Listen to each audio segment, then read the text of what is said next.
ನಮಸ್ಕಾರ ವೀಕ್ಷಕರೇ, ವೀರ ಸಂಕಲ್ಪ ಮೀಡಿಯಾಗೆ ಸ್ವಾಗತ. ನಾನು ವೀರಣ್ಣ ಮಂಟಾಳ್ಕರ್. ನಮ್ಮ ಚಾನಲ್ ಸಬ್ಸ್ಕ್ರೈಬ್ ಮಾಡಿಲ್ಲ ಅಂದರೆ ಈಗಲೇ ಸಬ್ಸ್ಕ್ರೈಬ್ ಮಾಡಿ, ಲೈಕ್ ಮಾಡಿ, ಶೇರ್ ಮಾಡಿ. ಹೆಚ್ಚಿನ ರಾಜಕೀಯ, ಸಾಮಾಜಿಕ, ಪ್ರಚಲಿತ, ಶೈಕ್ಷಣಿಕ ಸುದ್ದಿಗಳನ್ನು ವೀಕ್ಷಿಸಿ.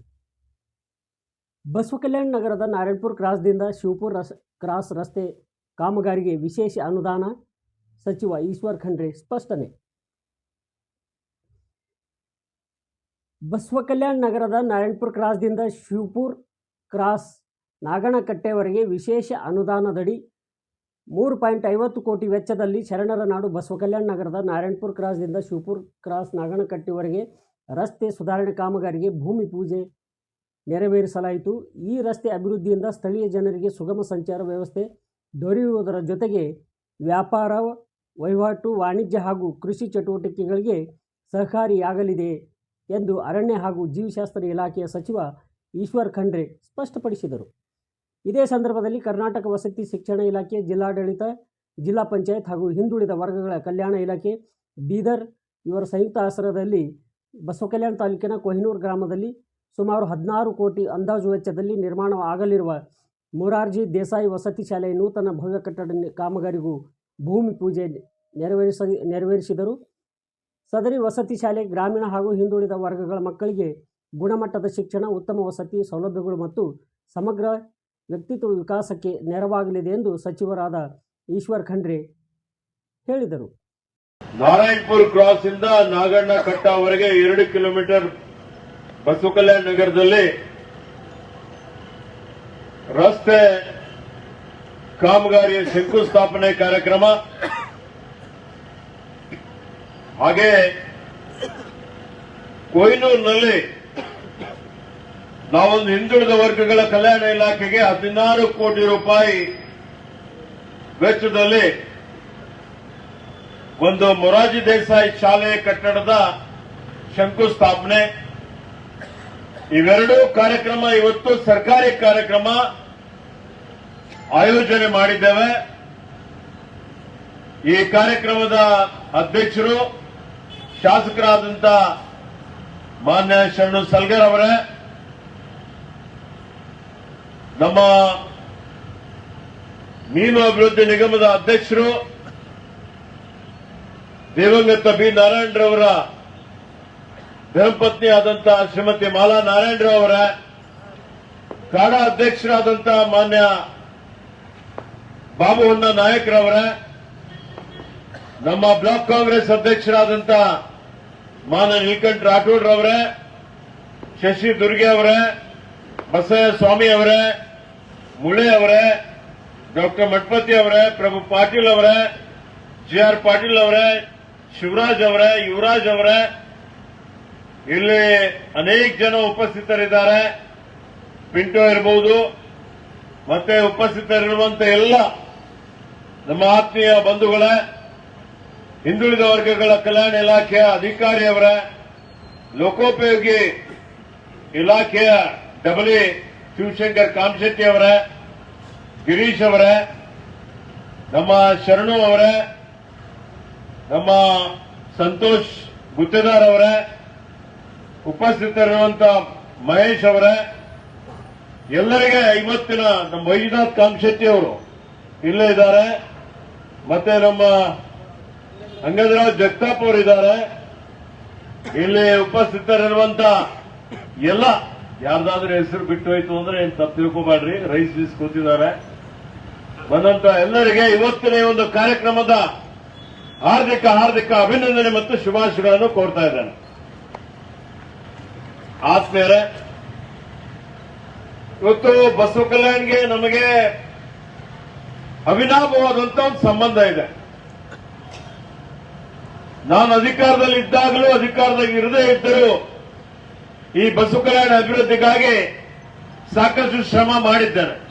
ನಾನಷ್ಟೇ ಅಲ್ಲ, ನಮ್ಮ ತಂದೆಯವರಾದಂತಹ ಲಿಂಗೈಕ್ಯ ಶತಾಯುಷಿಗಳಾದ ಭೀಮಣ್ಣ ಖಂಡ್ರೆಯವರು ಸಹಿತ ಈ ಬಸವಕಲ್ಯಾಣದಲ್ಲಿ ಏನೇನು ಅಭಿವೃದ್ಧಿ ಪರ ಕೆಲಸ ಕಾರ್ಯಗಳಾಗಿದ್ದಾವೆ, ಮತ್ತು ಬಸವಕಲ್ಯಾಣ ನಗರದಲ್ಲಿ ಯಾವಾಗ ಏನಾದರೂ ಸಮಸ್ಯೆಗಳಾದರೆ ಅದೆಲ್ಲವನ್ನು ಬಗೆಹರಿಸಲಿಕ್ಕೆ, ಮತ್ತೆ ಈ ಒಂದು ಕ್ಷೇತ್ರದ ವಿಶಿಷ್ಟವಾಗಿ ಇದನ್ನು ಅಭಿವೃದ್ಧಿಪಡಿಸಬೇಕು ಅಂತ ಹೇಳಿ ಅವರು ಒಂದು ಕನಸನ್ನು ಇಟ್ಕೊಂಡು ಬಹಳಷ್ಟು ಕೆಲಸ ಕಾರ್ಯಗಳನ್ನು ಮಾಡಿದ್ದಾರೆ. ಬಂಧುಗಳೇ, ತಮಗೆಲ್ಲ ಗೊತ್ತಿದೆ, ಇದು 12ನೇ ಶತಮಾನದಲ್ಲಿ ಏನು ಬಸವಾದಿ ಶರಣರ ಕ್ರಾಂತಿ ಆಯಿತು, ಇಡೀ ಜಗತ್ತಿಗೆ ಸಾಮಾಜಿಕ ನ್ಯಾಯ ಕೊಟ್ಟಂತದ್ದು, ಸಕಲ ಜೀವಾತ್ಮರ ಲೆಸನ್ನೇ ಬೆಳೆಸಿದ ಬಸವಾದಿ ಶರಣರು ಸರ್ವರಿಗೂ ಸಮಬಾಳು ಸಮಪಾಲು ಅಂತೇಳಿ ಹೇಳಿ ಎಲ್ಲರೂ ಸಮಾನರು ಸಮಾಜ ನಿರ್ಮಾಣ ಮಾಡಬೇಕು ಅಂತೇಳಿ ಹೇಳಿ ಇವತ್ತೇನು ಅವರ ಕನಸಿತ್ತು, ಅವರೇನು ಆದರ್ಶಗಳಿದ್ದವು, ಅದೇ ಆದರ್ಶಗಳ ಮೇಲೆ ಇವತ್ತು ನಾವು ನಮ್ಮ ಸರ್ಕಾರ ನಡ್ಕೊಳ್ತಾ ಇದ್ದೇವೆ. ಎಲ್ಲರನ್ನೂ ಸರಿ ಸಮಾನವಾಗಿ ತೆಗೆದುಕೊಂಡು ಹೋಗುವಂತಹ ಕೆಲಸ ಇವತ್ತು ನಾವು ಮಾಡ್ತಾ ಇದ್ದೇವೆ. ಎಲ್ಲಾ ಜಾತಿ, ಎಲ್ಲಾ ಭಾಷೆ, ಎಲ್ಲಾ ಧರ್ಮೀಯ ಜನರಿಗೆ ತನ್ನ ಜೊತೆಯಲ್ಲಿ ತೆಗೆದುಕೊಂಡು ಇವತ್ತು ಸರ್ವರ ಉದ್ಧಾರ, ಸರ್ವರ ಅಭಿವೃದ್ಧಿಯ ಮಂತ್ರ ಅನ್ನುವಂತಹ ರೀತಿಯಲ್ಲಿ ಇವತ್ತು ನಾವು ಆಡಳಿತವನ್ನು ಕೊಡ್ತಾ ಇದ್ದೇವೆ. ನೀವೆಲ್ಲ ನೋಡ್ತಾ ಇದ್ದೀರಿ, ಸರ್ಕಾರ ಬಂದು ಈಗಾಗಲೇ ಸುಮಾರು 2 ವರ್ಷ 9 ತಿಂಗಳಾಗಿದೆ. ಎಲ್ಲ ನಾವು ಕೊಟ್ಟ ಎಲ್ಲ ಮಾತನ್ನು, ಕೊಟ್ಟ ಭರವಸೆಯನ್ನು ಈಡೇರಿಸಿದ್ದೇವೆ. ಎಲ್ಲಾ ಗ್ಯಾರಂಟಿಗಳನ್ನು ಅನುಷ್ಠಾನಕ್ಕೆ ತಂದಿದ್ದೇವೆ. ಅದರ ಜೊತೆಯಲ್ಲಿ ಅಭಿವೃದ್ಧಿನೂ ಮಾಡ್ತಾ ಇದ್ದೇವೆ. ನೀವು ನೋಡ್ತಾ ಇದ್ದೀರಿ, ಇವತ್ತು ಬಹಳಷ್ಟು ಜನರಿಗೆ ಆತಂಕ ಇತ್ತು, ಗ್ಯಾರಂಟಿ ಸಾವಿರಾರು ಕೋಟಿ ರೂಪಾಯಿ ಕೊಟ್ಟ ಮೇಲೆ ಅಭಿವೃದ್ಧಿ ಹೆಂಗಾಗ್ತದಪ್ಪ ಅಂತ ಹೇಳಿ. ಆದರೆ ಇವತ್ತು ಗ್ಯಾರಂಟಿನೂ ಬಡವರಿಗೆ ಮುಟ್ತಾ ಇದೆ, ಅಭಿವೃದ್ಧಿನೂ ಆಗ್ತಾ ಇದೆ ಅನ್ನುವಂಥದ್ದು ನಿಮ್ಮ ಕಣ್ಣೆದುರುಗಡೆ ಇದೆ, ನೀವೇ ನೋಡ್ತಾ ಇದ್ದೀರಿ. ಯಾಕೆ ಇವತ್ತು ನಾವೆಲ್ಲ ಬಂದಂತದ್ದು ಇಲ್ಲಿ ಈ ರಸ್ತೆ ಶಂಕುಸ್ಥಾಪನೆ ಮಾಡ್ತಾ ಇದ್ದೇವೆ. ಈ ರಸ್ತೆಗೆ ಇವತ್ತು ವಿಶೇಷವಾಗಿ ನಾನು ಅನುದಾನ ಕೊಟ್ಟಂತದ್ದು ಅಂತ ಹೇಳಿದ್ರೆ ಸುಮಾರು ಸಲ ನಾನು ಬಸವ ಕಲ್ಯಾಣ್ಗೆ ಬಂದಿದ್ದೆ. ಬಂದಂತ ಸಂದರ್ಭದಲ್ಲಿ ಸುಮಾರು ಜನ ಇವತ್ತು ಈ ಭಾಗದಲ್ಲಿ ಇರುವಂತವರು, ಇದು ಮುಖ್ಯವಾದಂತ ಒಂದು ರಸ್ತೆ ಇದೆ, ಇಲ್ಲಿ ಬಹಳ ಜನ ಓಡಾಡ್ತಾರೆ, ಶಾಲಾ ಕಾಲೇಜುಗಳಿದ್ದಾವೆ, ಹೀಗಾಗಿ ಈ ರಸ್ತೆ ಸುಧಾರಣೆ ಆಗಬೇಕು ಅಂತ ಹೇಳಿ ನನಗೆ ಮನವಿಯನ್ನು ಸಲ್ಲಿಸಿದ್ರು. ಅದರ ಜೊತೆಯಲ್ಲಿ ಶಾಸಕರು ಸಲ್ಲಿಸಿದ್ರು, ವಿಜಯ್ ಸಿಂಗ್ರವರು ನನಗೆ ಭೇಟಿಯಾಗಿ ಈ ರಸ್ತೆ ಅಭಿವೃದ್ಧಿ ಮಾಡಬೇಕು ಅಂತ ಹೇಳಿದ್ರು, ನೀಲ್ಕಂಠ ಅವರು ಹೇಳಿದ್ರು, ಹೊನ್ನಾನಾಯಕ್ ಹೇಳಿದ್ರು, ವೈದ್ಯನಾಥ್ ಕಾಮಶೆಟ್ಟಿ ಹೇಳಿದ್ರು, ಇಲ್ಲಿರುವಂತ ಎಲ್ಲ ದುರ್ಗೆ ನಮ್ದೆಲ್ಲ ಅಭಿಮಾನಿಗಳು ಎಲ್ಲರೂ ಸೇರಿ ಈ ರಸ್ತೆ ನೀವು ಮಾಡಲೇಬೇಕು ಅಂತ ಹೇಳಿದ್ದಕ್ಕಾಗಿ ನನಗೆ ಅನುದಾನ ಕಡಿಮೆ ಇತ್ತು, ಬಾಲ್ಕಿಗೆ ಕಡಿಮೆ ಬೀಳ್ತಾ ಇತ್ತು. ಬಾಲ್ಕಿಗೆ ಕಡಿಮೆ ಬೀಳ್ತಾ ಇದೆ ಅಂದ್ರೆ ಶರಣು ನಗ್ತಾ ಇದ್ದಾರೆ. ಇವತ್ತು ನಮ್ಮಲ್ಲೂ ಬಹಳಷ್ಟು ಕೆಲಸ ಕಾರ್ಯಗಳನ್ನು ಮಾಡಬೇಕಾಗಿದೆ. ಆದಾಗ್ಯೂ ನಾನು ಬಸವ ಕಲ್ಯಾಣಕ್ಕೆ ವಿಶೇಷ ದಾನ ಕೊಡಬೇಕು ಅಂತ ಹೇಳಿ ನನ್ನ ಅನುದಾನದಲ್ಲಿ ಕೆಕೆಆರ್ಡಿಬಿಯಲ್ಲಿ ಮ್ಯಾಕ್ರೋ ಅಲ್ಲಿ 3.5 ಕೋಟಿ ರೂಪಾಯಿ ಅನುದಾನ ಕೊಟ್ಟು ಇದಕ್ಕೆ ಟೆಂಡರ್ ಮಾಡಿಸಿದ್ದೇವೆ. ಸಿದ್ದರಾಮ್ ಬಿರಾದಾರ್ಗೆ ಸಿಕ್ಕಿದೆ, ಗುಣಮಟ್ಟದ ಕಾಮಗಾರಿ ಮಾಡ್ತಾರೆ ಅಂತ ತಾವೆಲ್ಲ ಹೇಳ್ತಾ ಇದ್ದೀರಿ, ನನಗೆ ಗೊತ್ತಿಲ್ಲ. ಆದರೆ ನಾನು ಈಗಾಗಲೇ ಡಬಲಿಗೆ ಹೇಳಿದ್ದೇನೆ, ಲೋಕೋಪಯೋಗಿ ಇಲಾಖೆಯವರಿಗೆ ಯಾವುದೇ ಪರಿಸ್ಥಿತಿಯಲ್ಲಿ ಕ್ವಾಲಿಟಿಯಲ್ಲಿ ಯಾವುದೇ ಕಾಂಪ್ರಮೈಸ್ ಇಲ್ಲ, ಗುಣಮಟ್ಟದ ಮಾಡಲೇಬೇಕು ಕಾಮಗಾರಿ, ಮತ್ತೆ ಕಾಲಮಿತಿಯಲ್ಲಿ ಮಾಡಬೇಕು. ಇದಕ್ಕೆ ದುಡ್ಡಿನ ಸಮಸ್ಯೆ ಇಲ್ಲ, ತತ್ಕ್ಷಣವೇ ಹಣ ಇವತ್ತು ಪಾವತಿ ಆಗ್ತದೆ. ಅದಕ್ಕೆ ಬರುವ 2 ರಿಂದ 3 ತಿಂಗಳ ಒಳಗಾಗಿ, ಈಗ ನಾವು ಇವತ್ತು ಫೆಬ್ರವರಿಯಲ್ಲಿದ್ದೀವಿ, ಮಾರ್ಚ್ ಏಪ್ರಿಲ್ ಕೊನೆಯ ವಾರದ ಒಳಗಾಗಿ ಈ 3.5 ಕೋಟಿ ರೂಪಾಯಿಯ ರಸ್ತೆ, ಗುಣಮಟ್ಟದ ರಸ್ತೆ ಇವತ್ತು ಪೂರ್ಣಗೊಳಿಸಿ ಬಸವ ಕಲ್ಯಾಣ ನಗರದ ಜನರಿಗೆ ಲೋಕಾರ್ಪಣೆ ಮಾಡಬೇಕು ಅನ್ನುವಂತಹ ಒಂದು ಸೂಚನೆಯನ್ನು ನಾನು ಕೊಟ್ಟಿದ್ದೇನೆ. ನನಗೆ ಭರವಸೆ ಇದೆ, ಏಪ್ರಿಲ್ ತಿಂಗಳ ಕೊನೆಯ ವಾರದ ಒಳಗಾಗಿ ಈ ರಸ್ತೆ ಕಾಮಗಾರಿ ಪೂರ್ಣಗೊಳ್ಳುತ್ತದೆ ಅನ್ನುವಂಥದ್ದು. ರಸ್ತೆ ನಮ್ಮ ಸಂಸ್ಕೃತಿಯನ್ನು ಪ್ರತಿಬಿಂಬಿಸ್ತವೆ. ಯಾವುದೇ ಒಂದು ನಗರಕ್ಕೆ ಅದಕ್ಕೆ ಒಂದು ಗೌರವ ಬರಬೇಕು, ಕೀರ್ತಿ ಬರಬೇಕು ಅಂತ ಹೇಳಿದ್ರೆ ರಸ್ತೆಗಳು ಸುಧಾರಣೆ ಆಗಬೇಕು, ಬಹಳ ಅವಶ್ಯಕತೆ ಇದೆ. ಇವತ್ತು ನಾವು ನೋಡ್ತಾ ಇದ್ದೇವೆ, ಹಿಂದೇನು ಈ ಬಸವ ಕಲ್ಯಾಣದಲ್ಲಿ ನಾನು ಪೌರಾಳಿ ಸಚಿವನಾಗಿದ್ದಾಗ ಮಾನ್ಯ ಮಲ್ಲಿಕಾರ್ಜುನ್ ಖೂಬಾರ್ ಅವರು ಶಾಸಕರಾಗಿದ್ದರು, ಬಿ ನಾರಾಯಣರವರು ನನ್ನ ಜೊತೆಯಲ್ಲಿ ಬರ್ತಾ ಇದ್ರು. ಆ ಸಂದರ್ಭದಲ್ಲಿಯೂ ಸಹಿತ ಇವತ್ತು ನಿಮ್ಮಲ್ಲಿ ಬಸವ ಕಲ್ಯಾಣ ನಗರಸಭೆಗೆ ಸುಮಾರು 45 ರಿಂದ 50 ಕೋಟಿ ರೂಪಾಯಿ ನಾನು ವಿಶೇಷವಾಗಿ ಅನುದಾನ ನಗರೋತ್ಥಾನದಲ್ಲಿ ಬಸವ ಕಲ್ಯಾಣಿಗೆ ಕೊಟ್ಟಿದ್ದೆ. ಏನೋ ಕಾರಣಕ್ಕಾಗಿ ಆ ಕಾಮಗಾರಿಗಳು ಸ್ವಲ್ಪ ವಿಳಂಬ ಆಯಿತು. ಅದಾದ್ಮೇಲೆ ಬಿ ನಾರಾಯಣರವರು ಶಾಸಕರಾದರು. ಬಿ ನಾರಾಯಣರವರ ಕೈ ಮೇಲೆ ಎಲ್ಲಾ ಕಾಮಗಾರಿಗಳು ನಾನು ಕೊಟ್ಟಂತ ಅನುದಾನ ಮೊನ್ನೆವರೆಗೂ ಅವೆಲ್ಲ ರಸ್ತೆಗಳು ಸುಧಾರಣೆ ಕೆಲಸ ಕಾರ್ಯ ಆಗಿದೆ. ಇವತ್ತು ನಮ್ಮ ಗಮನಕ್ಕಿರಲಿ ಅಂತ ಹೇಳ್ತಾ ಇದ್ದೀನಿ. ಹೀಗಾಗಿ ಆತ್ಮೀಯ ಬಂಧುಗಳ, ಇವತ್ತೇನೇನು ನಿಮ್ಮ ಬಸವ ಕಲ್ಯಾಣ ಅಭಿವೃದ್ಧಿ ಪ್ರಾಧಿಕಾರ ಆಗಲಿಕ್ಕೆ ಬಸವ ಕಲ್ಯಾಣದಲ್ಲಿ ಈಗಾಗಲೇ ನಮ್ಮ ಶರಣರ ಗುಹೆಗಳು ಸ್ಮಾರಕಗಳ ಸಂರಕ್ಷಣೆ ಮಾಡುವಂತ ಪ್ರಶ್ನೆ ಬಂದಂತ ಸಂದರ್ಭದಲ್ಲಿ ತಗೊಳ್ರಿ. ಈಗ ಅನುಭವ ಮಂಟಪ ನಿರ್ಮಾಣ ಮಾಡುವಂಥದ್ದು, ನೂತನ ಅನುಭವ ಮಂಟಪ ನಿರ್ಮಾಣ ಮಾಡಬೇಕು ಅಂತ ಹೇಳಿದಾಗ ನಾನ್ ಮಂತ್ರಿ ಇದ್ದಂತಹ ಸಂದರ್ಭದಲ್ಲಿನೇ ನಮ್ಮ ನೆಚ್ಚಿನ ನಾಯಕರಾದಂತಹ ಮಾನ್ಯ ಸಿದ್ದರಾಮಯ್ಯಜಿಯವರು ಇಲ್ಲಿ ಪ್ರಾಧಿಕಾರದ ಅಧ್ಯಕ್ಷರಾಗಿ ಸಭೆ ಮಾಡ್ತಾ ಇರ್ತಕ್ಕಂಥ ಸಂದರ್ಭದಲ್ಲಿ ಇವತ್ತು ಅವರಿಗೆ ನಾನು ಈ ಪ್ರಸ್ತಾವನೆ ಕೊಟ್ಟಾಗ ಗೋರು ಚನ್ನಬಸಪ್ಪನವರ ಅಧ್ಯಕ್ಷತೆಯಲ್ಲಿ ಒಂದು ತಜ್ಞರ ಸಮಿತಿಯನ್ನು ರಚನೆ ಮಾಡಿ ತಜ್ಞರ ವರದಿಗೆ ನಾನು ಸ್ವತಃ ಇವತ್ತು ಕೊಟ್ಟಪ್ಪಗಳಿದ್ದಾಗ ಕಾಲ ಕಾಲಕ್ಕೆ ಸಭೆಯನ್ನು ಮಾಡಿಸಿ ಅದಕ್ಕೆ ಸದಸ್ಯರನ್ನು ನೇಮಕ ಮಾಡಿ ಅದಕ್ಕೆ ನಿಗಾ ಇಕ್ಕಿ ಆ ವರದಿ ತಯಾರು ಮಾಡಿ ನಮ್ಮ ಸರ್ಕಾರದ ಕೊನೆ ಒಂದು ಆಡಳಿತದ ಸಂದರ್ಭದಲ್ಲಿ ಅದನ್ನು ಸರ್ಕಾರದ ವತಿಯಿಂದ ಅಕ್ಸೆಪ್ಟ್ ಮಾಡಿಸಿ ಅದನ್ನು ನಾವು ಇವತ್ತು ಪ್ರಾರಂಭ ಮಾಡುವಂತ ಹಂತದಲ್ಲಿ ಇವತ್ತು ಹಂತದಲ್ಲಿ ಸರ್ಕಾರ ಬದಲಾವಣೆ ಆಯಿತು. ಅದಾದ್ಮೇಲೆ ನಾವು ಮಾಡಿದಂತ ವಿನ್ಯಾಸ, ಇವತ್ತು ನಾವು ಮಾಡಿದಂತ ಯೋಜನೆ ಏನಿದೆ ಎಲ್ಲಾ ರೀತಿಯಲ್ಲಿ ತಯಾರು ಮಾಡಿದ ಮೇಲೆ ಮಾನ್ಯ ಯಡಿಯೂರಪ್ಪನವರು ಬಂದಂತ ಸಂದರ್ಭದಲ್ಲಿ ಅವರು 200 ಕೋಟಿ ರೂಪಾಯಿ ಕೊಟ್ಟು ಅದಕ್ಕೆ ಶಂಕುಸ್ಥಾಪನೆ ಹಾಕಿದ್ರು. ಅದಕ್ಕೂ ನಾನೇ ಸುಮಾರು ಸಲ ಹೋಗಿ ಇವತ್ತಲ್ಲಿ ಸಭೆ ಮಾಡಿಸಿ ಬೊಮ್ಮಾಯಿ ಅವರಿಗೆ ಆರ್ ಅಶೋಕ್ಗೆ ತೆಗೆದುಕೊಂಡು ಬೆಂಗಳೂರಿನಲ್ಲಿ ನಾನು ಪ್ರತಿಪಕ್ಷದಲ್ಲಿದ್ದರೂ ಶಾಸಕನಾಗಿ ಕಳಕಳಿ ಇಟ್ಟುಕೊಂಡು ಇವತ್ತು ಅದಕ್ಕೆ ಒಂದು ಚಾಲನೆಯನ್ನು ಕೊಡಿಸುವಂತ ಒಂದು ಕೆಲಸ ನಾವೆಲ್ಲ ಮಾಡಿದೀವಿ ಅನ್ನುವಂತ ಮಾತನ್ನು ಹೇಳಿಕೆ ಬಯಸ್ತಾ ಇದ್ದೇನೆ. ನಮ್ಮ ಸರ್ಕಾರ ಬಂದ ಮೇಲೆ ಈಗ ಮತ್ತೆ ನಾನು ಪ್ರಯತ್ನ ಮಾಡಿ 200 ಕೋಟಿ ರೂಪಾಯಿ ಅನುದಾನ ಕೊಡಿಸಿದ್ದೇನೆ. ಈಗ ಇನ್ನೂ 75 ಕೋಟಿ ರೂಪಾಯಿ ಅನುದಾನ ಬಿಡುಗಡೆಗೆ ಬಾಕಿ ಇದೆ. ಬರುವಂತ 15 ದಿವಸಗಳ ಒಳಗಾಗಿ ನಾನು ಮಾನ್ಯ ಮುಖ್ಯಮಂತ್ರಿಯವರಿಗೆ ಭೇಟಿಯಾಗಿ ಇವತ್ತು ಮಾರ್ಚ್ ಒಳಗೇನೆ ಈ ಅನುದಾನ ಬಿಡುಗಡೆ ಮಾಡಬೇಕು ಅಂತ ವಿನಂತಿಯನ್ನು ಮಾಡಿದ್ದೇನೆ. ಅವರು ಅದಕ್ಕೆ ಆರ್ಥಿಕ ಇಲಾಖೆಯವರಿಗೆ ಈ ವರ್ಷ ಎಷ್ಟು ದುಡ್ಡು ಇಕ್ಕಿದ್ರು ಅಷ್ಟು ಕೊಟ್ಟಿದ್ದಾರೆ. ಹೆಚ್ಚುವರಿ ದುಡ್ಡು ಕೊಡಬೇಕಾಗಿದೆ, ಅದು ಕೊಡಬೇಕು ಅಂತ ಹೇಳಿದ್ದೇನೆ. ಮಾರ್ಚ್ 1ನೇ ವಾರದಲ್ಲಿ ಆ ಅನುದಾನವನ್ನು ಕೊಡ್ತೀವಿ ಅನ್ನುವಂತ ಒಂದು ಭರವಸೆಯನ್ನು ಮಾನ್ಯ ಮುಖ್ಯಮಂತ್ರಿಗಳು ಕೊಟ್ಟಿದ್ದಾರೆ. ಅನುಭವ ಮಂಟಪದ ಕಾಮಗಾರಿ ವೇಗದ ಗತಿಯಲ್ಲಿ ನಡೀತಾ ಇದೆ. ಕಾಲಮಿತಿಯಲ್ಲಿ ಈ ಡಿಸೆಂಬರ್ ಅಥವಾ ಮುಂದಿನ ಮಾರ್ಚ್ ಒಳಗಾಗಿ ಅನುಭವ ಮಂಟಪ ಕಾಮಗಾರಿ ಸಂಪೂರ್ಣವಾಗಿ ಪೂರ್ಣಗೊಳಿಸಿ ಈಗ ನಾನು ಮಾನ್ಯ ಮುಖ್ಯಮಂತ್ರಿಯವರಿಗೆ ಮಾತನಾಡ್ತಾನೆ ಯಾರ್ಯಾರಿಗೆ ಆಹ್ವಾನ ಮಾಡಬೇಕು.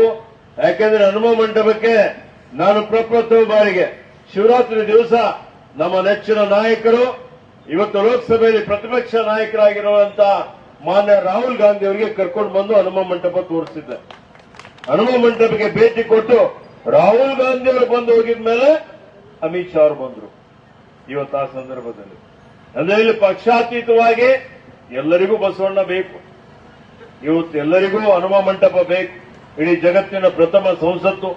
ಹೀಗಾಗಿ ನಾವೆಲ್ಲರೂ ಸೇರಿ ಇವತ್ತು ಚರ್ಚೆ ಮಾಡಿ ಯಾರ್ಯಾರಿಗೆ ಆಹ್ವಾನ ಮಾಡಬೇಕು, ಯಾವ ರೀತಿಯಲ್ಲಿ ಮಾಡಬೇಕು ಅನ್ನುವಂಥದ್ದು ಬರೀ ನಾವು ಮಾಡಿದ್ರೆ ಅಷ್ಟೇ ಅಲ್ಲ, ರಾಜ್ಯ ಮಟ್ಟದಲ್ಲಿ ಒಬ್ಬ ರಾಷ್ಟ್ರ ಮಟ್ಟದ ನಾಯಕರಿಗೆ ನಾವು ಆಹ್ವಾನ ಮಾಡಬೇಕು ಅಂತ ಹೇಳಿದ್ರೆ ಅದು ರಾಜ್ಯ ಸರ್ಕಾರದಿಂದ ಪ್ರಸ್ತಾವನೆ ಹೋಗಬೇಕಾಗ್ತದೆ. ಅದಕ್ಕೆ ಮಾನ್ಯ ಮುಖ್ಯಮಂತ್ರಿಯವರ ಜೊತೆಯಲ್ಲಿ ಸಮಾಲೋಚನೆ ಮಾಡಿ ಇದನ್ನು ಮುಂದೆ ಇವತ್ತು ಅದ್ದೂರಿಯಾಗಿ ವಿಜೃಂಭಣೆಯಿಂದ ಬಹಳ ಅತ್ಯಂತ ಇವತ್ತು ಸಡಗರ ಸಂಭ್ರಮದಿಂದ ಐತಿಹಾಸಿಕವಾದಂತಹ ಒಂದು ಕಾರ್ಯಕ್ರಮ ಇವತ್ತು ಐತಿಹಾಸಿಕವಾಗುವಂತಹ ರೀತಿಯಲ್ಲಿ ಉದ್ಘಾಟನೆ ಮಾಡೋಣ ಅನ್ನುವಂತ ಒಂದು ಮಾತನ್ನು ತಮ್ಮಲ್ಲಿಗೆ ಹೇಳಲಿಕ್ಕೆ ಬಯಸ್ತಾ ಇದ್ದೇನೆ. ಇವತ್ತು ಬಸವ ಕಲ್ಯಾಣ ನೋಡ್ತಾ ಇದ್ದೀವಿ ನಾವೆಲ್ಲ. ಮುಂಬರುವಂತಹ ದಿನಮಾನಗಳಲ್ಲಿ ಧಾರ್ಮಿಕವಾಗಿ ಆಧ್ಯಾತ್ಮಿಕವಾಗಿ ಅಂತಾರಾಷ್ಟ್ರೀಯ ಮಟ್ಟದ, ಬರೀ ರಾಜ್ಯ ಮಟ್ಟದ ರಾಷ್ಟ್ರ ಮಟ್ಟದ ಅಷ್ಟೇ ಅಲ್ಲ, ಅಂತಾರಾಷ್ಟ್ರೀಯ ಮಟ್ಟದ ಧಾರ್ಮಿಕ ಆಧ್ಯಾತ್ಮಿಕ ಪ್ರವಾಸಿ ಕೇಂದ್ರವಾಗಿ ಅಭಿವೃದ್ಧಿ ಆಗುವಂತಹ ಒಂದು ಎಲ್ಲಾ ರೀತಿಯ ಇವತ್ತು ಚಿಹ್ನೆಗಳಿದ್ದಾವೆ. ಹಾಗೆ ಆಗ್ತದೆ. ಅದಕ್ಕೆ ಎಲ್ಲರೂ ಅದಕ್ಕೆ ಸಹಕಾರ ಮಾಡಿದ್ದಾರೆ. ಹಿಂದೆ ನಮ್ಮ ಗುರುಗಳಾದಂತಹ ಲಿಂಗೈಕ್ಯ ಚನ್ನಬಸವ ದೇವರು, ನಮ್ಮ ತಂದೆಯವರಾದಂತಹ ಲಿಂಗೈಕ್ಯ ಪೂಜ್ಯ ಭೀಮಣ್ಣ ಖಂಡ್ರೆಯವರು ಅನೇಕ ಜನರ ಕನಸಿತ್ತು. ಆ ಕನಸು ಪೂರ್ತಿ ಮಾಡಲಿಕ್ಕೆ ನಾವೆಲ್ಲ ಪ್ರಯತ್ನ ಮಾಡ್ತಾ ಇದ್ದೇವೆ. ನಾನು ಮತ್ತೆ ಇದನ್ನು 650 ಕೋಟಿ ಇದ್ದಂಥದ್ದು ಇದಕ್ಕೆ ಪರಿಷ್ಕರಣೆ ಮಾಡಿ 742 ಕೋಟಿ ರೂಪಾಯಿಗೆ ಕ್ಯಾಬಿನೆಟ್ಗೆ ತೆಗೆದುಕೊಂಡು ಹೋಗಿ ಅದನ್ನು ಅನುಮೋದನೆ ಪಡೆದು ಈಗ ಕಾಮಗಾರಿ ನಡೀತಾ ಇದೆ. ವರ್ಷಗಟ್ಟಲೆಗೆ ನಾವು ಅನುದಾನ ಇಕ್ಕಿದ್ದೇವೆ. ಅದು ಯೋಜನೆ ರೂಪಿಸಿ ನಾವೆಲ್ಲರೂ ಸೇರಿ ಯಾವ ರೀತಿಯಲ್ಲಿ ಮಾಡಬೇಕು ಅನ್ನೋಂಥದ್ದು ಒಂದು ವಿನ್ಯಾಸ, ಎಲ್ಲರ ಸಲಹೆಗಳನ್ನು ತೆಗೆದುಕೊಂಡು ಗುರು ಚನ್ನಬಸಪ್ಪನವರಿದ್ದಾರೆ, ಬಸವತತ್ವ ಅನುಯಾಯಿಗಳಿದ್ದಾರೆ, ಎಲ್ಲರಿಗೆ ಸೇರಿಸಿಕೊಂಡು ಅದನ್ನು ಇವತ್ತು ಪ್ರಾರಂಭ ಮಾಡುವಂತ ಒಂದು ಕೆಲಸ ನಾವು ಮಾಡೋಣ ಅನ್ನುವಂತ ಒಂದು ಮಾತನ್ನು ತಮ್ಮೆಲ್ಲರಿಗೆ ಹೇಳಲಿಕ್ಕೆ ಬಯಸ್ತಾ ಇದ್ದೇನೆ. ಹಾಗೆ ಇವತ್ತು ನಮ್ಮ ಕೊಯ್ನೂರಿನಲ್ಲಿ ಹಿಂದುಳಿದ ವರ್ಗಗಳ ಕಲ್ಯಾಣ ಇಲಾಖೆ ವತಿಯಿಂದ ಕಟ್ಟಡ ಇದ್ದಿಲ್ಲ. ಅಲ್ಲಿ ಒಂದು ಕಟ್ಟಡ ಬೇಕು ಅಂತ ಎಲ್ಲರೂ ಕೇಳಿದ್ರು, ಶರಣವರು ಕೇಳಿದ್ರು, ನನ್ನ ಗಮನಕ್ಕೆ ಕೆಡಿಪಿಯಲ್ಲೂ ತಂದಿದ್ರು. ನಾನು ಇದನ್ನು ಹಿಂದುಳಿದ ವರ್ಗಗಳ ಕಲ್ಯಾಣ ಇಲಾಖೆ ಮಂತ್ರಿಯವರಿಗೆ, ಮಾನ್ಯ ಮುಖ್ಯಮಂತ್ರಿಯವರಿಗೆ ಕ್ಯಾಬಿನೆಟ್ ಅಲ್ಲಿ ಇದು ಮಾಡಲೇಬೇಕು ಅಂತ ಹೇಳಿದ್ದೆ. ಸಚಿವ ಸಂಪುಟದಲ್ಲಿ ಪ್ರಸ್ತಾವನೆ ತರುವ ರೀತಿಯಲ್ಲಿ ನಾನು ಪ್ರಯತ್ನ ಮಾಡಿದೆ. ಸಚಿವ ಸಂಪುಟದಲ್ಲಿ ಬಂತು ಇದು, ಅದಕ್ಕೆ ಅನುಮೋದನೆ ಕೊಡಿಸಿದ್ದೇವೆ. 16 ಕೋಟಿ ರೂಪಾಯಿ, 16.5 ಕೋಟಿ ರೂಪಾಯಿ ವೆಚ್ಚದಲ್ಲಿ ಈ ಕಾಮಗಾರಿಗೆ ಇವತ್ತು ಶಂಕುಸ್ಥಾಪನೆ ಮಾಡ್ತಾ ಇದ್ದೇವೆ. 12 ತಿಂಗಳು 14 ತಿಂಗಳ ಒಳಗಾಗಿ ಒಂದು ಸುಸಜ್ಜಿತವಾದಂತಹ, ಭವ್ಯವಾದಂತಹ, ಸುಂದರವಾದಂತಹ ಒಂದು ಮೊರಾರ್ಜಿ ದೇಸಾಯಿ ವಸತಿ ಶಾಲೆ ಇಲ್ಲಿ ಪ್ರಾರಂಭ ಆಗ್ತದೆ. ಈಗಾಗಲೇ ಆಗಿದೆ. ಆ ಕಟ್ಟಡಕ್ಕೆ ಸ್ಥಳಾಂತರ ಆಗ್ತದೆ. ಅಲ್ಲಿರುವಂತಹ ಏನು ಮಕ್ಕಳಿದ್ದಾರೆ ಈಗ ಬಾಡಿಗೆ ಮನೆಯಲ್ಲಿ ಇರ್ತಾರೆ. ಆ ಬಾಡಿಗೆ ಮನೆಯಲ್ಲಿ ಅವರಿಗೆ ಸ್ಥಳಾವಕಾಶದ ಕೊರತೆ ಇರ್ತದೆ. ಶೌಚಾಲಯ ಸರಿಯಾಗಿರೋದಿಲ್ಲ, ಕುಡಿಯ ನೀರು ಸಿಗೋದಿಲ್ಲ, ಆಟದ ಮೈದಾನ ಇರೋದಿಲ್ಲ. ಇವತ್ತು ಅಲ್ಲಿರುವಂತಹ ಅನೇಕ ಕೊರತೆಗಳಿರ್ತವೆ. ಇದರ ಉದ್ದೇಶ ನಮ್ಮ ಸರ್ಕಾರದ್ದು ತಮಗೆಲ್ಲ ಗೊತ್ತಿದೆ. ಹಿಂದೇನೂ ಮಾನ್ಯ ಸಿದ್ದರಾಮಯ್ಯನವರು ಘೋಷಣೆ ಮಾಡಿದ್ರು, ಇವತ್ತು ಬಡವರಿಗಾಗಿ, ಪರಿಶಿಷ್ಟ ಜಾತಿ, ಪರಿಶಿಷ್ಟ ಪಂಗಡದವರಿಗೆ, ಹಿಂದುಳಿದವರಿಗೆ, ಅಲ್ಪಸಂಖ್ಯಾತರಿಗೆ, ಇತರ ಸಮುದಾಯದ ಬಡವರನ್ನೂ ಸೇರಿಸಿಕೊಂಡು ಒಬ್ಬಳಿಗೊಂದು ನಾವು ವಸತಿ ಶಾಲೆ ಮಾಡ್ತೀವಿ ಅಂತ ಘೋಷಣೆಯನ್ನು ಮಾಡಿದ್ದೇವೆ. ಹೀಗಾಗಿ ಇವತ್ತು ಬೀದರ್ ಜಿಲ್ಲೆಯಲ್ಲಿ ಒಬ್ಬಳಿಗೊಂದು ವಸತಿ ಶಾಲೆ, ಅದಕ್ಕಿಂತ ಜಾಸ್ತಿ ನಾನು ಬಂದ್ಮೇಲೆ ಮತ್ತೆ 3 ಮಂಜೂರಾತಿ ಮಾಡಿಸಿದ್ದೇನೆ. ಅದರಲ್ಲಿ 31 ವಸತಿ ಶಾಲೆ, 30 ಹೋಬಳಿದಾವೆ, 31 ವಸತಿ ಶಾಲೆ ಈಗಾಗಲೇ ಮಂಜೂರಿ ಮಾಡಿ ಅದರಲ್ಲಿ ಸುಮಾರು 90% ಕಟ್ಟಡವನ್ನು ಮಂಜೂರಿ ಮಾಡಿದ್ದೇವೆ. ಏನು 1-2 ಉಳಿದಿರಬಹುದು, ಅದಕ್ಕೂ ಇವತ್ತು ಕಟ್ಟಡ ಮಂಜೂರಿ ಮಾಡಿಸ್ತೀವಿ ಅನ್ನುವಂತ ಒಂದು ಮಾತನ್ನು ತಮ್ಮೆಲ್ಲರಿಗೆ ಹೇಳಲಿಕ್ಕೆ ಬಯಸ್ತಾ ಇದ್ದೇನೆ. ಇದಕ್ಕೆ ಆತ್ಮೀಯ ಬಂಧುಗಳೇ, ಈಗಾಗಲೇ ಹೇಳಿದ್ರು, ನಾನು ಪತ್ರವನ್ನು ಕೊಟ್ಟು ಇವತ್ತು ಲೋಕೋಪಯೋಗಿ ಇಲಾಖೆ ವತಿಯಿಂದ ಒಂದು ಬ್ರಿಡ್ಜ್ಗೆ 9 ಕೋಟಿ, ಇನ್ನೊಂದು ಬ್ರಿಡ್ಜ್ಗೆ 5 ಕೋಟಿ ಹಣ ಮಂಜೂರಾತಿ ಮಾಡಿಸಿದ್ದೇವೆ. ಇವೆಲ್ಲಾ ಕಾಮಗಾರಿಗಳು ಪ್ರಾರಂಭ ಆಗ್ತವೆ. ಗುಣಮಟ್ಟದ ಕಾಮಗಾರಿ ಆಗಬೇಕು, ಕಾಲಮಿತಿಯಲ್ಲಿ ಕಾಮಗಾರಿ ಆಗಬೇಕು, ಅದರಿಂದ ಜನರಿಗೆ ಉಪಯುಕ್ತ ಆಗಬೇಕು. ಆ ನಿಟ್ಟಿನಲ್ಲಿ ವಿಶೇಷ ದಾನ ಕೊಟ್ಟು ಬಸವಕಲ್ಯಾಣದ ಅಭಿವೃದ್ಧಿ ನಾವೆಲ್ಲರೂ ಸೇರಿ ಒಗ್ಗಟ್ಟಾಗಿ ಮಾಡ್ತಾ ಇದ್ದೇವೆ. ಇವತ್ತು ರಾಜಕೀಯ ಇದೆ, ಆ ವಿಷಯ ಬೇರೆ. ಇವತ್ತು ನೋಡಿ, ನಮ್ಮೆಲ್ಲರ ಉದ್ದೇಶ ಏನಿದೆ? ರಾಜಕೀಯ ಅಂದ್ರೆ ಸಮಾಜ ಸೇವೆ, ನಾವು ತಿಳ್ಕೊಂಡು ಬಂದಂಥದ್ದು. ಇವತ್ತು ಎಲ್ಲರ ಒಂದು ಸಂಕಲ್ಪ, ಉದ್ದೇಶ ಅಭಿವೃದ್ಧಿನೇ ನನ್ನ ಮಂತ್ರ ಅಂತ ನಾವು ತಿಳ್ಕೊಂಡಿದ್ದೇವೆ. ಹೀಗಾಗಿ ಅಭಿವೃದ್ಧಿ ಮಾಡುವಂಥದ್ದು ಎಲ್ಲರ ಕರ್ತವ್ಯವಾಗಿದೆ, ನಮ್ಮ ಕರ್ತವ್ಯ ಅಂತ ತಿಳ್ಕೊಂಡು ನಾವೆಲ್ಲ ಮಾಡ್ತಾ ಇದ್ದೇವೆ. ಅದಕ್ಕೆ ಜನರಿಗೆ ಗೊತ್ತಾಗಬೇಕು ಎಷ್ಟು ಅನುದಾನ ಇದೆ, ಯಾವ ರೀತಿಯಲ್ಲಿ ಅಭಿವೃದ್ಧಿ ಆಗ್ತದೆ ಅನ್ನುವಂಥದ್ದು ಜನರ ಗಮನದಲ್ಲಿ ಇಟ್ಕೊಂಡು ಮಾಡಬೇಕು ಅನ್ನುವಂಥ ದೃಷ್ಟಿಯಿಂದ ಇದನ್ನು ಮಾಡಿದ್ದೇವೆ. ಇಲ್ಲಿ ಶಿವರಾಜ್ ಇದ್ದಾರೆ, 9 ಕೋಟಿ ಸಲ ಇವರು 2-3 ಸಲ ನನ್ನ ಹತ್ರ ಬಂದು ಓಡಾಡಿದ್ರು ಅನ್ನುವಂಥ ಮಾತನ್ನು ಹೇಳಿಕೆ ಬಯಸ್ತಾ ಇದ್ದೇನೆ. ನರಶೆಟ್ಟಿ.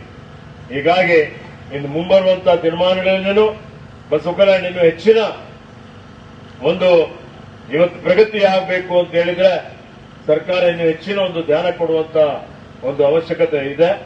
ನಾನು ಹೆಚ್ಚಿನ ರೀತಿಯಲ್ಲಿ ಅಭಿವೃದ್ಧಿ ಮಾಡಲಿಕ್ಕೆ ಪ್ರಯತ್ನ ಮಾಡೋಣ ಅನ್ನುವಂತ ಒಂದು ಮಾತನ್ನು ಹೇಳುತ್ತಾ, ನಮ್ಮ ಸರ್ಕಾರ ನುಡಿದಂತೆ ನಡೆಯುವ ಸರ್ಕಾರ, ಏನ್ ಹೇಳಿದ್ದೀವಿ ಅದನ್ನು ಮಾಡ್ತೇವೆ. ಇವತ್ತು ಆ ನಿಟ್ಟಿನಲ್ಲಿ ಬೀದರ್ ಜಿಲ್ಲೆ ಅಭಿವೃದ್ಧಿ ಆಗ್ತಾ ಇದೆ. ಜಿಲ್ಲೆಯಲ್ಲಿ ನೋಡಿ ನೀವು, ನಾನು ಮಂತ್ರಿ ಆದ ಮೇಲೆ ಸುಮಾರು 1.5 ವರ್ಷಗಳವರೆಗೆ ನೆಲವಿಗೆ ಬಿದ್ದಂತಹ ವಿಮಾನಯಾನ ಇವತ್ತು ಹಿಂದೆನೂ ಮಾಡಬಹುದಾಗಿತ್ತು, ಏನೂ ಆಗಿಲ್ಲ. ಇವತ್ತು ನಾವು ಬಂದ ಮೇಲೆ 15 ಕೋಟಿ ರೂಪಾಯಿ ನನ್ನ ಅನುದಾನದಲ್ಲಿ ಹಣ ಕೊಟ್ಟು ಇವತ್ತು ಆ ವಿಮಾನಯಾನ ಪ್ರಾರಂಭ ಮಾಡಿದ್ದಕ್ಕಾಗಿ ಕಲಬುರಗಿಯವರು ಬೀದರ್ ಕೊಂಟಾರ, ನಮ್ಮ ಫ್ಲೈಟ್ಗೆ ಹೋಗಬೇಕು ಅಂತ. ಲಾತೂರ್ದವ್ರು ಬೀದರ್ ಕೊಂಟಾರ, ಇವತ್ತು ಜೈರಾಬಾದ್ದವ್ರು ಬೀದರ್ ಕೊಂಟಾರ, ಬೀದರ್ ಫ್ಲೈಟ್ ಇಂದ ಬೆಂಗಳೂರಿಗೆ ಹೋಗಬೇಕು ಅಂತ ಹೇಳಿ. ಅಂದ್ರೆ ಬೀದರ್ನ ಕೀರ್ತಿ ಎತ್ತರಕ್ಕೆ ಹೋಗುವಂತ ರೀತಿಯಲ್ಲಿ ನಾವು ವಿಮಾನಯಾನವನ್ನು ಪ್ರಾರಂಭ ಮಾಡಿದ್ದೇವೆ. ಸುಮಾರು ವರ್ಷದಿಂದ ನನಗಿದಿಗೆ ಬಿದ್ದಂತ ಇವತ್ತೇನು ನಮ್ಮ ಡಿಸ್ಟ್ರಿಕ್ಟ್ ಕಾಂಪ್ಲೆಕ್ಸ್ ಜಿಲ್ಲಾಡಳಿತ ಸಂಕೀರ್ಣ ಏನಿತ್ತು ಅದನ್ನು 50 ಕೋಟಿ ರೂಪಾಯಿ ಮಂಜೂರಾತಿ ಮಾಡಿಸಿ ಅದಕ್ಕೆ ಶಂಕುಸ್ಥಾಪನೆ ಮಾಡಿಸಿ ಆ ಕಾಮಗಾರಿಯನ್ನು ಪ್ರಾರಂಭ ಮಾಡುವಂತ ಕೆಲಸವನ್ನು ನಾನು ಮಾಡಿದ್ದೇನೆ. ಇವತ್ತು ಬೀದರ್ ಪ್ರಿಮ್ಸ್ ಆಸ್ಪತ್ರೆ ಇರಬಹುದು, 32 ಕೋಟಿ ರೂಪಾಯಿ ವೆಚ್ಚದಲ್ಲಿ ಅಲ್ಲಿ ಒಂದು ಕ್ಯಾನ್ಸರ್ ಆಸ್ಪತ್ರೆ ಈಗ ಪ್ರಾರಂಭ ಮಾಡ್ತಾ ಇದ್ದೇವೆ. ಇವತ್ತು ಬಸವಕಲ್ಯಾಣದಲ್ಲಿ ಇವತ್ತು ಆಸ್ಪತ್ರೆಯನ್ನು ಮೇಲ್ದರ್ಜೆಗೆ ಏರಿಸುವಂತದ್ದು ಕ್ಯಾಬಿನೆಟ್ ನಲ್ಲಿ ತರಿಸಿ ಆ ಕೆಲಸವನ್ನು ಮಾಡ್ತಾ ಇದ್ದೇವೆ. ಇವತ್ತು ನಮ್ಮ ಸರ್ಕಾರ ಬಂದ ಮೇಲೆ ಬಸವಕಲ್ಯಾಣದಲ್ಲಿ ಇವತ್ತು ಕೋರ್ಟ್ ಕಾಂಪ್ಲೆಕ್ಸ್ 14 ಕೋಟಿ ರೂಪಾಯಿ ವೆಚ್ಚದಲ್ಲಿ ಇದು ಮುಗಿಯುವ ಹಂತಕ್ಕೆ ಬಂದಿದೆ. ಅದನ್ನು ಬರುವಂತಹ ದಿನಮಾನಗಳಲ್ಲಿ ಇವತ್ತು ಮಾನ್ಯ ಮುಖ್ಯಮಂತ್ರಿಯವರು ಬಂದ್ರೆ ಅವ್ರ ಕಡೆಯಿಂದಲೇ ಉದ್ಘಾಟನೆ ಮಾಡಿಸುವಂತಹ ಕೆಲಸವನ್ನು ನಾವು ಮಾಡ್ತೇವೆ. ಇವತ್ತು ಹೀಗೆ 10 ಹಲವಾರು ಕಾರ್ಯಕ್ರಮಗಳು, ಯೋಜನೆಗಳು ಇವತ್ತು ನಮ್ಮ ಬಾಲ್ಕಿಯಲ್ಲಿ ಮೇಕರೇತ ನೀರಾವರಿ ಯೋಜನೆ 250 ಕೋಟಿ ರೂಪಾಯಿ ವೆಚ್ಚದಲ್ಲಿ ನಡೀತಾ ಇದೆ. ಇವತ್ತು ಔರಾದ್ನಲ್ಲಿ 300 ಕೋಟಿ ರೂಪಾಯಿ ವೆಚ್ಚದಲ್ಲಿ ಸುಮಾರು 36 ಕೆರೆ ತುಂಬುವಂತ ಒಂದು ಕಾರ್ಯಕ್ರಮ ಯೋಜನೆ ನಡೀತಾ ಇದೆ. ನಾನಿವತ್ತು ವಿಶೇಷವಾಗಿ ಡಾಕ್ಟರ್ ಬಾಬಾ ಸಾಹೇಬ್ ಅಂಬೇಡ್ಕರ್ ಅವರ ಒಂದು ಸಂಶೋಧನಾ ಕೇಂದ್ರ ಅಂತೇಳಿ ಹೇಳಿ 10 ಎಕರೆ ಜಮೀನು ಅತಿವಾಳ ಹತ್ರ ಕೊಟ್ಟು ಅದನ್ನು ಅಭಿವೃದ್ಧಿ ಮಾಡಲಿಕ್ಕೆ ಈ ವರ್ಷ ಅಂದ್ರೆ ಸುಮಾರು 15-25 ಕೋಟಿ ರೂಪಾಯಿ ವೆಚ್ಚ ಆಗಬಹುದು. ಆದರೆ ಈಗ ಒಂದು 10-15 ಕೋಟಿ ರೂಪಾಯಿ ಕೊಟ್ಟು ಅದನ್ನು ಒಂದು ವಿನ್ಯಾಸ ಮಾಡಿಸಿ ಅಭಿವೃದ್ಧಿಪಡಿಸುವಂತಹ ಕೆಲಸ ಕಾರ್ಯ ಮಾಡ್ತಾ ಇದ್ದೇವೆ. ಅನೇಕ ಕಡೆ ಅನೇಕ ರೀತಿಯಲ್ಲಿ ಅಭಿವೃದ್ಧಿ ಕೆಲಸ ನಡೀತಾ ಇದೆ. ಎಲ್ಲರಿಗೆ ನನ್ನ ವಿನಂತಿ ಏನಪ್ಪಾ ಅಂತ ಹೇಳಿದ್ರೆ, ಎಲ್ಲರೂ ಸಹೋದರತ್ವದಿಂದ, ಎಲ್ಲರೂ ಸಾಮರಸ್ಯದಿಂದ ನಾವೆಲ್ಲ ಒಂದೇ ಅನ್ನುವಂತ ರೀತಿಯಲ್ಲಿ ಜಾತಿ ಮತ ಪಂಥ ಭೇದ ಭಾವ ಬಿಟ್ಟು ನಾವೆಲ್ಲರೂ ಒಗ್ಗಟ್ಟಾಗಿ ಇವತ್ತು ಪ್ರಗತಿ ಪಥದತ್ತ ಹೋಗೋಣ ಅನ್ನುವಂತ ಒಂದು ಮಾತನ್ನು ಹೇಳಿ, ನಿಮ್ದೇನೇ ಸಮಸ್ಯೆಗಳಿದ್ರು ಯಾವುದೇ ಸಮಯದಲ್ಲಿ ನಾನು ನಿಮ್ ಜೊತೆಯಲ್ಲಿ ಇದ್ದೀನಿ, ನಿಮ್ ಜೊತೆಯಲ್ಲಿ ಮುಂದೆ ಇರ್ತೀನಿ ಅನ್ನುವಂತ ಭರವಸೆಯನ್ನು ಕೊಟ್ಟು ಇವತ್ತು ಬರಲಿಕ್ಕೆ ವಿಳಂಬ ಆಯಿತು. ನಾನು ಶಾಸಕರಿಗೆ ಹೇಳಿದ್ದೆ 4 ಗಂಟೆ 5 ಗಂಟೆಗೆ ಬರ್ತೀನಿ ಅಂತ ಹೇಳಿ. ನಮ್ಮೆಲ್ಲಾ ಕಾರ್ಯಕರ್ತರು ಮುಖಂಡರು ಇವತ್ತು ಕೊಯ್ನೂರಿನಲ್ಲಿ ದಾರಿಯಲ್ಲೆಲ್ಲ ಸುಮಾರು ಜನ ನಿಂತ್ಕೊಂಡು ಬಿಟ್ಟಿದ್ರು. ನಾನು ಬೆಳಿಗ್ಗೆ ಬಾಲ್ಕಿ ಬಿಟ್ಟ ಮೇಲೆ ಸುಮಾರು ಕಾರ್ಯಕ್ರಮಗಳನ್ನು ಇವತ್ತು ಅಟೆಂಡ್ ಮಾಡಿ ಎಲ್ಲಾ ಕಡೆ ಅರ್ಧ ತಾಸು 1 ತಾಸು ವಿಳಂಬನೆ, ಯಾರೂ ಬಿಡೋದಿಲ್ಲ. ಅಲ್ಲಿ ಹೋಗಿದ ಮೇಲೆ ಸಮಯ ಪರಿಪಾಲನೆ ಮಾಡೋದು ರಾಜಕೀಯದಲ್ಲಿ ಬಹಳ ಕಷ್ಟ ಇದೆ. ಕಾರ್ಪೊರೇಟ್ಗಳು ಮಾಡಬಹುದು, ಜನ ಯಾರಾದ್ರೂ ನಾವು ಬರ್ತಾ ಇದ್ದಾಗ ದಾರಿಯಲ್ಲಿ ನಿಲ್ಲಿಸ್ಬಿಟ್ರೆ ಹಂಗೆ ಬಂದ್ಬಿಟ್ರೆ ಮುಗೀತು. ಇವತ್ತು ಬರ್ಲಿಕ್ಕೆ ಆಗೋದಿಲ್ಲ. ಜನರಿಗೆ ನಾವು ಭೇಟಿ ಮಾಡೇ ಬರಬೇಕಾಗ್ತದೆ. ಇವತ್ತು ಅನಿರೀಕ್ಷಿತವಾಗಿ ಜನ ಬರ್ತಾರೆ. ಇವತ್ತು ಸಾಕಷ್ಟು ಸಂಕಷ್ಟಗಳಿದ್ದಾವೆ, ಸಮಸ್ಯೆಗಳಿದ್ದಾವೆ. ಅವ್ರ ಸಮಸ್ಯೆಯನ್ನು ಆಲಿಸಲೇಬೇಕಾಗ್ತದೆ. ಹೀಗಾಗಿ ಬರ್ಲಿಕ್ಕೆ ವಿಳಂಬ ಆಯಿತು. ಮತ್ತೆ ನಾನು ಫೋನ್ ಮಾಡಿ ಹೇಳಿದೆ, ಶರಣುಗೆ ಹೇಳಿದೆ, ನಮ್ಮ ಎಲ್ಲ ಮುಖಂಡರುಗಳಿಗೆ ಹೇಳಿದೆ, ನೋಡಿ ನಾನು ಇಲ್ಲೇ ಮಾಡೋಣ 2 ಕಾರ್ಯಕ್ರಮ, ಮತ್ತೆ ಪದೇ ವಿಳಂಬ ಮಾಡೋದು ಬೇಡ. ಮತ್ತೆ ಮುಂದಕ್ಕೆ ಹಾಕಿದ್ರೆ 1 ತಿಂಗಳು ಹೋಗ್ತಿತ್ತು. ನಮ್ಮ ಅಸೆಂಬ್ಲಿ ಸೆಷನ್ ಮುಗಿತಾ ಇತ್ತು.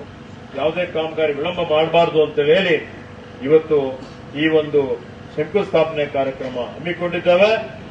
ಇದು ಎಲ್ಲರ ಗಮನದಲ್ಲಿ ಇರುತ್ತೆ. ಗುಣಮಟ್ಟದ ಕಾಮಗಾರಿ ತಾವೆಲ್ಲರೂ ಸೇರಿ ಮಾಡಿಕೊಂಡು ಈ ಬಸವಕಲ್ಯಾಣದ ಜನರಿಗೆ ಇದರಿಂದ ಸಹಕಾರ ಆಗಲಿ ಅನ್ನುವಂತ ಮಾತನ್ನು ಹೇಳಿ ಎಲ್ಲರಿಗೂ ಶುಭವನ್ನು ಹಾರೈಸಿ ನನ್ನ 2 ಮಾತುಗಳನ್ನು ಮುಗಿಸ್ತಾನೆ. ಜೈ ಹಿಂದ್, ಜೈ ಕರ್ನಾಟಕ.